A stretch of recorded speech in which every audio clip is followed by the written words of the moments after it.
Hey guys, welcome back to my channel. तो आज के इस वीडियो में मैं आपको एक्सप्लेन करने वाली हूँ 2025 में आई मूवी माँ। तो चलिए विदाउट वेस्टिंग टाइम मूवी का एक्सप्लेनेशन स्टार्ट करते हैं। मूवी स्टार्ट होती है अंबिका से, जो स्कूल की कुछ लड़कियों को माँ काली की कहानी सुना रही थी। तभी वहाँ पर उसका हस्बैंड शुभंकर आता है और अंबिका और उसमें बातें होने लगती है। यहाँ पर हमें पता चलता है कि उन दोनों की बेटी है श्वेता, जो कब से शुभंकर के गांव चंद्रपुर जाना चाहती है, लेकिन वो लोग कभी भी उसे वहां पर लेकर नहीं जाते। और इसी वजह से श्वेता काफी अपसेट थी। वो अपने पेरेंट्स से पूछने लगती है कि आखिर वो लोग उसे चंद्रपुर लेकर क्यों नहीं जाते, लेकिन उसके पेरेंट्स उसे कोई भी जवाब नहीं देते। अब रात को शुभंकर अंबिका से कहता है कि उन्हें श्वेता को सारी बात बता देनी चाहिए, लेकिन अंबिका कहती है कि श्वेता अभी छोटी है, इन सारी बातों को समझ नहीं पाएगी, इसलिए वो अभी उसे कुछ भी नहीं बताएंगे। तभी शुभंकर को चंद्रपुर से उसके दोस्त का कॉल आता है, जो उसे बताता है कि उसके पापा नहीं रहे। अब ये सुनने के बाद शुभंकर अकेला ही चंद्रपुर के लिए निकलता है। जाने से पहले वो श्वेता को देखता है, लेकिन उसे जगाता नहीं। जिसके बाद वो चंद्रपुर चला जाता है, जहाँ पर वो अपने पापा का अंतिम संस्कार करता है और अंबिका से कहता है कि वो आज रात ही वापस आ जाएगा, क्योंकि वहां पर उसे रुकने का बिल्कुल भी मन नहीं था। जिसके बाद शुभंकर सरपंच जी से कहता है कि वो जल्दी से कोई एजेंट ढूंढे, क्योंकि वो इस हवेली को बेचना चाहता है। एक्चुअली शुभंकर को इस हवेली में बिल्कुल भी इंटरेस्ट नहीं था। ये सुनने के बाद सरपंच जी काफी शॉक थे और वो शुभंकर से कहते हैं कि वो ऐसा ना करे, उसे यहाँ पर रहना चाहिए। लेकिन शुभंकर इसके लिए नहीं मानता। साथ ही सरपंच जी उसे बताते हैं कि वो जानते हैं कि शुभंकर को बेटा नहीं बल्कि बेटी है, लेकिन यहाँ पर अब पहले जैसी प्रथाएं नहीं रही, इसलिए वो इसके बारे में छुपाना बंद करे। लेकिन शुभंकर उन्हें कुछ भी नहीं कहता, बस कहता है कि वो अपना घर बेचना चाहता है, इसलिए वो जल्दी से कस्टमर ढूंढे। जिसके बाद शुभंकर वापस आने लगता है कि तभी हम अंबिका को देखते हैं, जो श्वेता का टैब चेक कर रही थी। तभी उसे एक फोटो दिखाई देता है और वो उसे शुभंकर को भेजती है, और वो फोटो देखकर शुभंकर काफी शॉक हो जाता है। वो तुरंत अंबिका को कॉल करता है, लेकिन अंबिका को उसकी आवाज सुनाई नहीं दे रही थी। जिसके बाद हम देखते हैं कि कुछ ट्रीज के ब्रांचेस शुभंकर के कार में आने लगते हैं, और देखते ही देखते वो शुभंकर की कार को पूरी तरह से घेर देते हैं। जिसके बाद वहां पर आग लग जाती है और शुभंकर की मौत होती है। यहाँ पर हमें पता चलता है कि ये शायद कोई पेड़ों वाला राक्षस था, जिसने शुभंकर को मार दिया था। लेकिन अंबिका को ये पता चलता है कि शुभंकर की कार में आग लग गई थी, जिसकी वजह से उसकी मौत हुई। अब ये सुनने के बाद अंबिका और श्वेता दोनों ही पूरी तरह से टूट गई थी। जिसके बाद 3 महीने ऐसे बीत जाते हैं और अंबिका को सरपंच जी का कॉल आता है, जो कि उसे बताते हैं कि उनको घर बेचने के लिए एक एजेंट मिल गया है, इसलिए अगर अंबिका यहाँ पर आए और सारे डॉक्यूमेंट्स दिखा दे तो फिर आगे का काम बन सकता है। अब ये सुनने पर अंबिका वहां पर आने के लिए मान जाती है, लेकिन श्वेता कहती है कि वो भी उसके साथ आएगी, क्योंकि श्वेता नहीं चाहती थी कि अंबिका अकेली जाए, क्योंकि उसके पापा भी अकेले गए थे, और अगर अंबिका अकेली गई और उसे कुछ हो गया तो वो क्या करेगी। अब ये सुनने के बाद अंबिका श्वेता को अपने साथ ले जाने के लिए मान जाती है। जिसके बाद वो दोनों ही चंद्रपुर आने लगते हैं। अब अंबिका और श्वेता जब चंद्रपुर आते हैं, अंबिका वहां पर हर जगह देखने लगती है, क्योंकि वहां पर उसे काफी अजीब सा फील हो रहा था, लेकिन वो श्वेता को कुछ भी नहीं बताती। तभी हम देखते हैं कि वहां पर जो काम करने वाले थे, उसमें से जो लेडीज थी नंदिनी, वो अंबिका और श्वेता दोनों को बिल्कुल भी पसंद नहीं कर रही थी। लेकिन ये देखने के बाद अंबिका उसे कुछ भी नहीं कहती। साथ ही उनकी एक बेटी थी दीपिका, जिसके साथ श्वेता की काफी अच्छी दोस्ती हो जाती है। तो वही अगले दिन जब सरपंच एजेंट को लेकर आते हैं, तो एजेंट कहता है कि अंबिका का घर नहीं बिकेगा, क्योंकि इस घर को सब लोग श्रापित कहते हैं, इसलिए कोई भी इसे खरीदना नहीं चाहता। जो सुनकर अंबिका काफी शॉक थी, क्योंकि सरपंच ने इसके बारे में उसे कुछ भी नहीं बताया था। जिसके बाद सरपंच जी उसे कहते हैं कि एजेंट जानबूझकर ऐसा कर रहा है, ऐसी कोई टेंशन वाली बात नहीं है। वही हम श्वेता और दीपिका को देखते हैं, जहाँ पर श्वेता दीपिका को कुछ फोटोज दिखा रही थी। तभी वो उस पेड़ का भी फोटो दिखा देती है, जो कि उसके टैब में था। अब ये देखने के बाद दीपिका काफी शॉक थी, क्योंकि ये फोटो तो उनके गांव वाले पेड़ का था। जो सुनकर श्वेता काफी खुश होती है और दीपिका से कहती है कि उसे वो पेड़ देखना है, लेकिन दीपिका कहती है कि उस पेड़ पर राक्षस रहता है, इसलिए कोई भी उसके पास नहीं आता। लेकिन श्वेता को वो देखना था, इसलिए वो दीपिका को जबरदस्ती वहां पर ले जाने लगती है। अब श्वेता जब उस पेड़ को देख रही थी कि तभी वहां पर अंबिका आती है और श्वेता को समझाती है कि वो बिना उसे बताए कहीं पर भी ना जाए। जिसके बाद वो दीपिका और श्वेता को लेकर वापस आने लगती है। लेकिन जैसे नंदिनी को इसके बारे में पता चलता है कि ये लोग उस पेड़ के पास गए थे, तो वो अपनी बेटी पर काफी गुस्सा होती है। कि तभी अंबिका नंदिनी को बताती है कि उसकी बेटी बड़ी हो चुकी है, इसलिए वो उसका ख्याल रखे। एक्चुअली दीपिका के पीरियड स्टार्ट हो गए थे, और ये देखने के बाद नंदिनी और ज्यादा गुस्सा हो जाती है और दीपिका को एक रूम में लॉक कर देती है। साथ ही वो दीपिका को वार्न करती है कि वो खिड़कियां ओपन ना करे। जिसके बाद दीपिका उसी रूम में थी कि थोड़े टाइम बाद हम उसी पेट टाइप के राक्षस को देखते हैं जो वहां पर आता है और वो दीपिका को अपने साथ लेकर जाता है। अब जैसे ही नंदिनी दरवाजा खोलती है तो अंदर दीपिका नहीं थी और ये देखकर वो समझ जाती है कि वो राक्षस उसकी बेटी को उठाकर ले गया और वो श्वेता को काफी बातें सुनाने लगती है कि श्वेता की वजह से ही वो राक्षस यहाँ पर आया था। अब ये सुनने के बाद श्वेता भी काफी डर गई थी। तो वही अंबिका पुलिस को बुलाती है और जब पुलिस ऑफिसर वहां पर आता है तो अंबिका और पुलिस ऑफिसर को पता चलता है कि ऐसी कई सारी लड़कियां यहाँ से गायब हो चुकी है। मतलब पिछले 3 महीनों में ऐसी काफी बार लड़कियां गायब हुई है, लेकिन 3-4 दिनों बाद वो वापस आई है। अब ये सुनने के बाद वो पुलिस ऑफिसर और अंबिका दोनों ही काफी शॉक थे, लेकिन उन्हें कुछ भी करके दीपिका को ढूंढना था और गांव वालों का कहना था कि वो राक्षस ही दीपिका को लेकर गया है, इसलिए वो लोग उस पेड़ के पास जाने लगते हैं। वहां पर अंबिका को अलग अलग लड़कियां दिखाई दे रही थी, लेकिन जब भी वो उनके पास बात करने के लिए जाती वो लड़कियां गायब हो जाती। अंबिका और पुलिस ऑफिसर लड़कियों को हर जगह ढूंढते हैं, लेकिन उनका कहीं पर भी पता नहीं चलता, जिसकी वजह से अंबिका भी काफी टेंशन में थी। जब वो अपने रूम पर आती है तो देखती है कि श्वेता भी काफी डरी हुई थी। श्वेता समझ नहीं पा रही थी कि आखिर गांव वाले उसे ब्लेम क्यों कर रहे हैं। अब ये सुनने के बाद अंबिका कहती है कि वो उनकी बातों पर ध्यान ना दे, जिसके बाद श्वेता अंबिका से पूरी कहानी पूछने लगती है तो अंबिका उसे सब कुछ बताने लगती है। एक्चुअली काफी सालों पहले एक राक्षस को वरदान मिला था कि जैसे उसका खून का एक बूंद भी नीचे गिरेगा तो उसमें से उसका एक नया जन्म होगा। जिसके बाद उस राक्षस ने देवताओं को काफी परेशान करना शुरू कर दिया, लेकिन देवता जब भी उसके ऊपर हमला करते और उसका खून गिरता तो उससे और ज्यादा राक्षस पैदा होते और इसी वजह से देवता उसे हरा नहीं पा रहे थे और वो लोग काली माँ के पास चले गए।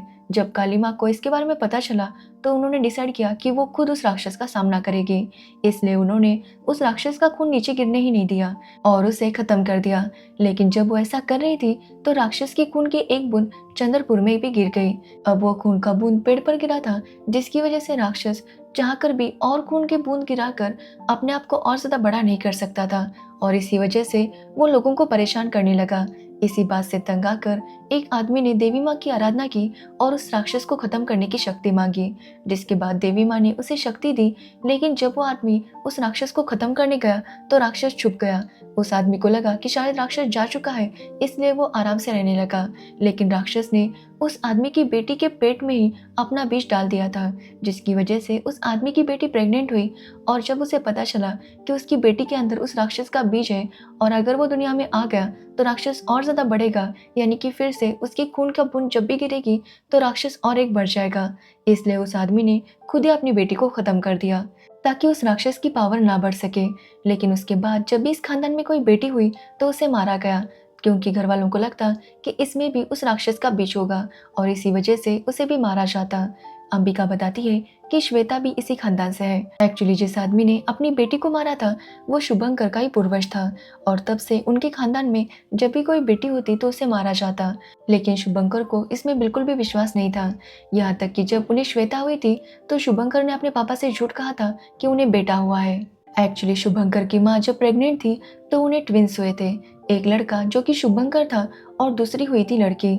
लेकिन जैसे लड़की के बारे में पता चला था उसके पापा ने उस लड़की को पुरोनिता को दे दिया था और पुरोनिता ने उसे खत्म कर दिया था। जो सुनने के बाद श्वेता काफी डर जाती है, लेकिन अंबिका उससे कहती है कि वो टेंशन ना ले।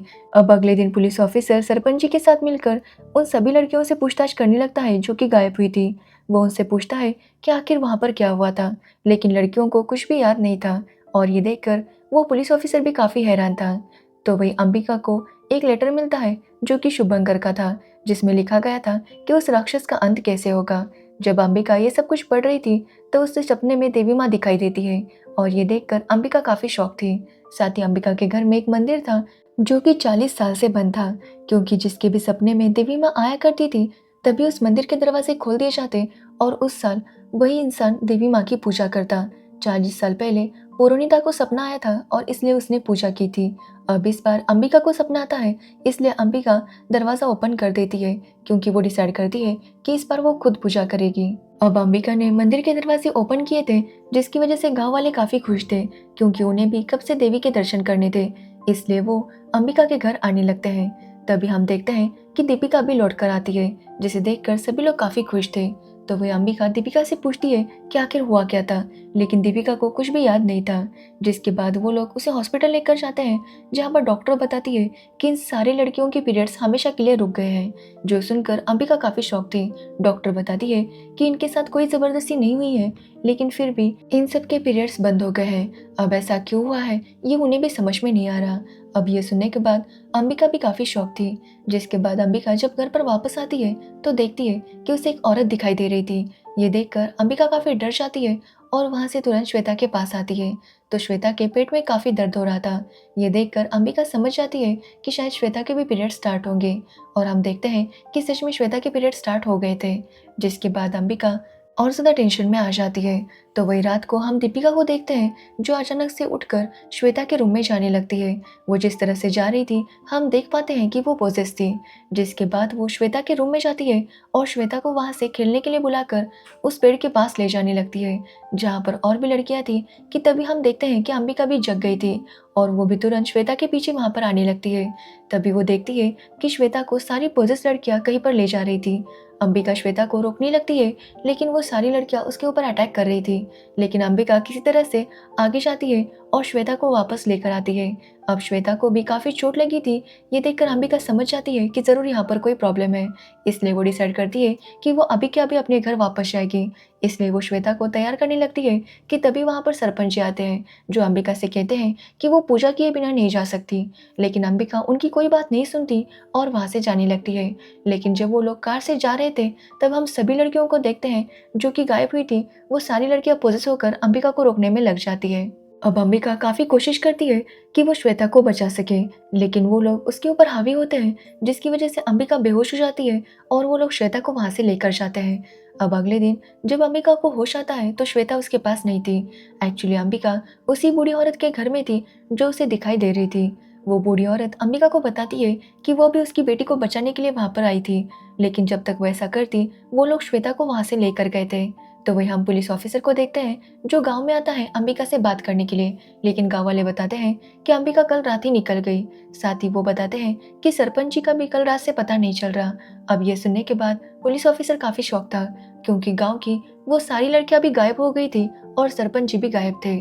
अब ये सुनने पर पुलिस ऑफिसर समझ जाता है कि इस सब के पीछे सरपंच जी ही थे, क्योंकि सरपंच जी थे जो पुलिस ऑफिसर के साथ इन्वेस्टिगेशन में थे और वही लड़कियों को डरा रहे थे कि वो उनके बारे में कुछ भी ना बताए, और इसी वजह से लड़कियों ने कुछ भी नहीं बताया था। साथ ही अंबिका भी कल देख चुकी थी कि इन सब के पीछे सरपंच जी था। जिसके बाद वो बूढ़ी औरत अंबिका को सरपंच जी की स्टोरी बताने लगती है। एक्चुअली ये बूढ़ी औरत कोई और नहीं बल्कि पुरोनिता थी, जिसने 40 साल पहले देवी की पूजा की थी और उसे ही वो बच्ची दी गई थी ताकि वो उसे मार सके। पुरोनिता बताती है, लेकिन जब वो बच्ची को मारने के लिए वहां पर गई तो उसने डिसाइड किया कि वो बच्ची को नहीं मारेगी, क्योंकि कोई भी देवी ऐसा नहीं कहेगी कि वो बच्ची को मारे। इसलिए पुरोनिता ने ऐसा करने से मना कर दिया। अब ये देखने के बाद जो अभी का सरपंच है, तब वो काफ़ी यंग लड़का था और उसने कहा कि लड़कियां ऐसे काम नहीं कर सकती, वो काफ़ी कमज़ोर है, इसलिए ऐसे काम उनके ऊपर नहीं सौंपने चाहिए। ये बोलकर उसने खुद उस बच्चे को मार दिया। जिसके बाद वो यहाँ का सरपंच बन गया और यहाँ पर राज करने लगा।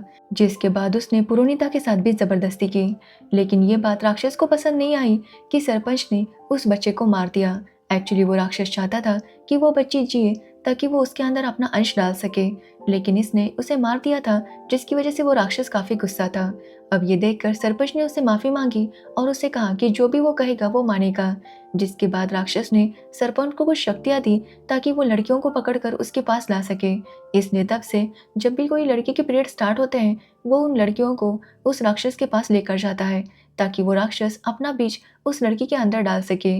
लेकिन अब तक कोई भी लड़की उसके बीज को पाल नहीं पाई थी, यानी कि वो प्रेग्नेंट नहीं हो पाई थी। जो देखकर वो राक्षस भी समझ गया था कि शुभंकर के खानदान की लड़की ही उसके काम आ सकती है, और इसी वजह से सरपंच ने शुभंकर के पापा को मारा था ताकि शुभंकर यहाँ पर आ सके। लेकिन शुभंकर अकेला आ गया, जिसकी वजह से उसने उसे भी मार दिया ताकि वो अंबिका को यहाँ पर बुला सके, क्योंकि अंबिका के साथ श्वेता भी आएगी और तभी वो श्वेता को उस राक्षस को दे पाएगा। और जैसा उसने प्लान बनाया था वैसा ही हुआ था। अब श्वेता उस राक्षस के पास थी। अब ये सुनने के बाद अंबिका काफ़ी शॉक होती है और वो डिसाइड करती है कि चाहे जो भी हो जाए वो श्वेता को बचा कर रहेगी। इसलिए वो वहाँ पर जाने लगती है, लेकिन वो बूढ़ी औरत उसे रोकती है और अंबिका से कहती है कि अंबिका को देवी की पूजा करनी होगी, क्योंकि जब तक अंबिका के साथ देवी का आशीर्वाद नहीं होगा अंबिका ये मुकाबला नहीं कर पाएगी। जिसके बाद अंबिका देवी की पूजा करने लगती है। तो वही सरपंच को पकड़ने के लिए जब पुलिस ऑफिसर जाता है तो सरपंच पुलिस ऑफिसर्स को भी मार देता है। जिसके बाद अंबिका देवी की पूजा करती है और श्वेता को बचाने के लिए निकलती है। लेकिन जब वो उस पेड़ के पास जाती है तो सारी लड़कियां जो कि पोजेस हुई थी वो अंबिका पर अटैक करने लगती है और अंबिका समझ नहीं पा रही थी कि आखिर वो उन्हें कैसे रोके। तभी अंबिका को याद आता है कि उसने देवी की पूजा की थी, इसलिए वो वही हाथ उन लड़कियों के सर पर रखने लगती है, जिसकी वजह से वो लड़कियां नॉर्मल होने लगती है। और इस तरह से अंबिका उस राक्षस से मुकाबला करने के लिए आगे बढ़ने लगती है। लेकिन वो राक्षस काफी ताकतवर था, जिसकी वजह से अंबिका उससे मुकाबला नहीं कर पा रही थी। तो वही वो राक्षस अंबिका को काफी टॉर्चर कर रहा था। अब अंबिका के सर से खून आने लगता है, जो कि नीचे गिरता है। एक्चुअली वो खून उस पर गिरता है जहाँ पर उन लड़कियों की हड्डियां थी जिन्हें मारा गया था, और उसे अंबिका की बॉडी का खून लग गया था, जिसकी वजह से अंबिका के अंदर सारी शक्तियां आ जाती है। यानी कि जो देवी माँ के अंदर शक्तियां थी वो सारी अंबिका को मिल गई थी। जिसके बाद अंबिका उस राक्षस के साथ फाइट करने लगती है और आखिरकार वो उस राक्षस को काफी बुरी तरह से मार देती है। अब अंबिका को लगता है कि राक्षस खत्म हो गया, इसलिए वो श्वेता को लेकर वहां से आने लगती है कि तभी वहां पर पुरोनिता आती है और अंबिका को बताती है कि श्वेता के अंदर उस राक्षस का बीज है। यानी कि अब अंबिका को अपनी बेटी को मारना होगा। जो सुनकर अंबिका समझ नहीं पा रही थी कि आखिर वो क्या करे, क्योंकि अगर अंबिका ने अपनी बेटी को नहीं मारा तो वो राक्षस फिर से आ जाएगा। इसलिए अंबिका डिसाइड करती है कि वो अपनी बेटी को मारेगी। अब काली माँ की जिम्मेदारी होगी कि वो उसकी बेटी को बचाए। जिसके बाद अंबिका खुद को तैयार करती है ताकि वो अपनी बेटी को मार सके। लेकिन जब वो अपनी बेटी को मारने वाली थी कि तभी वहां से सारी आत्माएं मुक्त होने लगती है। ये देखकर पुरोनिता समझ जाती है कि अंबिका की बेटी के अंदर जो उस राक्षस का अंश था वो भी खत्म हो चुका है, और वो अंबिका को रोक देती है। जिसके बाद श्वेता को भी होश आता है और अंबिका श्वेता को मिलकर काफी ज्यादा खुश होती है। तो वही जो भी लड़कियां पोजेस थी वो भी नॉर्मल हो जाती है। जिसके बाद कहानी कुछ टाइम आगे बढ़ती है और हम देखते हैं कि वो राक्षस अभी भी मरा नहीं था। वो कहता है कि जब तक धरती पर इंसान रहेगा राक्षस वापस आता रहेगा। और इसी के साथ ये मूवी एंड हो जाती है। तो ये थी माँ मूवी की स्टोरी। अगर आपको इस मूवी की स्टोरी और मेरा एक्सप्लेनेशन पसंद आया हो तो वीडियो को लाइक कमेंट शेयर जरूर करना और मेरे चैनल को सब्सक्राइब करना बिल्कुल मत भूलना। Thanks for watching video.